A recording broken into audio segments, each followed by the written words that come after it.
Hello dears, world ടൂറിന്റെ ഭാഗമായി Morocco എന്ന രാജ്യത്താണ് ഞാനുള്ളത്. ഇപ്പോൾ ഞാനുള്ളത് സഹാറ മരുഭൂമിയോട് ചേർന്ന് കിടക്കുന്ന പഴയ ട്രൈബൽസ് താമസിക്കുന്ന ദർദാനി എന്ന വില്ലേജിലാണ്. അവരുടെ വീടുകളൊക്കെ ഞാൻ നിങ്ങൾക്ക് കാണിച്ചു തരാം. ഈ കാണുന്നതൊക്കെ വീടുകളാണ് കേട്ടോ. ഇവിടെ താമസിക്കുന്നവരാണ് ഈ കാണുന്നവരൊക്കെ, കുഞ്ഞു മക്കളൊക്കെ.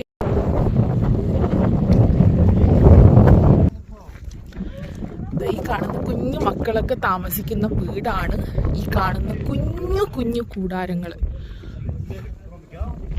നമുക്കൊന്നും ഒരിക്കലും ഇമാജിൻ പോലും ചെയ്യാൻ പറ്റാത്ത രീതിയിലുള്ള ലൈഫ് സ്റ്റൈലാണ് കേട്ടോ ഇവിടുത്തെ.